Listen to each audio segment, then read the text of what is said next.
যাদের কুরবানি ওয়াজিব হবে না, বিশেষ করে যারা সম্পদ অর্জন করেছেন অবৈধ পথে, হারাম পথে, আল্লাহ এটা কবুল করবে না। কারণ নবীজির হাদিস, ইন্নাল্লাহ তাইয়্যিব লা ইয়াকবালু ইল্লা তাইয়্যিবান, আল্লাহ পবিত্র, তিনি অপবিত্র জিনিস তিনি গ্রহণ করেন না। অপবিত্র জিনিস তিনি কখনো গ্রহণ করবে না যেটা হারামভাবে উপার্জিত হয়েছে। অন্যের ফাঁকি দেওয়া, অন্যের সম্পদ চুরি করা, দুর্নীতি করা, ঘুষের টাকা।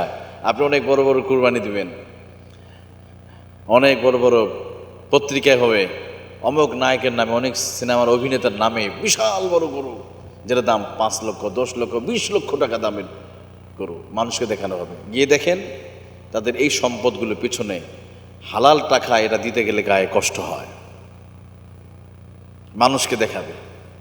আপনার হালাল অর্থে যদি একটা ছাগলও যদি কুরবানি দেয়, ওটা আল্লাহর কাছে প্রিয়। কিন্তু মানুষ দেখানোর জন্য, লৌকিকতার জন্য বিশাল গরু কিনে যদি কুরবানি দেন, এটা কবুল হওয়া নিয়ে প্রশ্ন থেকেই যায়। এই জন্য কুরবানি করার ক্ষেত্রে এমন শরীক যেগুলো আমরা বাছাই করব, তাদের মধ্যেও যদি অবৈধ সম্পদ যদি থাকে, কুরবানি আল্লাহ কবুল করবে না, কুরবানি কবুল করবে না। কারণ আল্লাহ রাব্বুল আলামিন হাবিলের কুরবানি কবুল করেছিলেন, কাবিলেরটা করেন নাই। আল্লাহ পবিত্র জিনিসটা, আল্লাহ প্রিয় বস্তুটা আল্লাহ গ্রহণ করবে। ইব্রাহিম আলাইহিস সালাম তার প্রিয় বস্তুটাকে জবাই করার জন্য তৈরি হয়েছিলেন।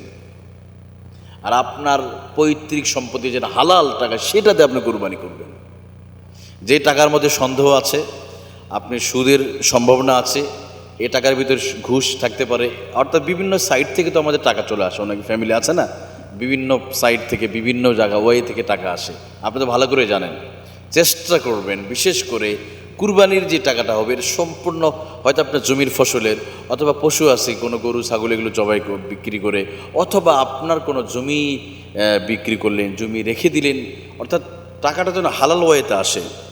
এমন একটা ফাংশনতে টাকাটা আপনি নিয়ে এসেছেন কুরবানির জন্য, বা পশুটা ক্রয় করেছেন, যে টাকাটার ভিতরে সুদের টাকা আছে, যে টাকার ভিতরে ঘুষের টাকা আছে, যে টাকার ভিতরে আপনার অবৈধ সম্পদের সম্ভাবনা আছে, তাহলে বাদ দিবেন। কারণ আল্লাহ তাআলার কাছে পবিত্র ছাড়া আল্লাহ অপবিত্র জিনিস গ্রহণ করবে না।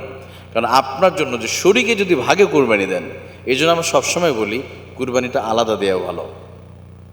অর্থাৎ 7 ভাগে দিয়ে 7 জন ব্যক্তির 7 রকম চিন্তা, সবার চিন্তা তো একরকম হবে না। কেউ গোস্ত খাবার নিয়ে থাকবে, কারো টাকা হালাল নাও থাকতে পারে, 7 জন ব্যক্তির একরকম হবে না। এই জন্য একে একজন। আচ্ছা, আমরা কখনো কি নামাজ 5 জন, 3 জন 4 জন মিলে কি নামাজ পড়ি? নামাজ কি শেয়ার হয়? বা কোরআন শরীফ 2 জন মিলে পড়তেছি, এরকম হয়? তা তো হয় না। রোজা কি 2 জন মিলে কি আমরা রোজা করি? তা করি না। নিজের ইবাদতগুলোর ক্ষেত্রে আমরা কি করি?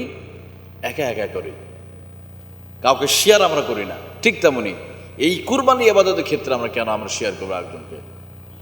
সবচাইতে বেশি ভালো হবে একা একটা ছাগল দিয়ে করেন। যদি গরু না দিতে পারেন, আপনি একা একটা ছাগল দেন, 2টা দেন। কিন্তু 7 জন মিলে, 7 জন ব্যক্তির 7 ধরনের চিন্তা। তবে দিতে পারবে না তা না, দেওয়া যাবে, এটা ভুল বোঝা যাবে না। 7 জন মিলে অবশ্যই কুরবানি দেওয়া যাবে। 7 জন ব্যক্তি মিলে একটা গরুতে দিতে পারবে।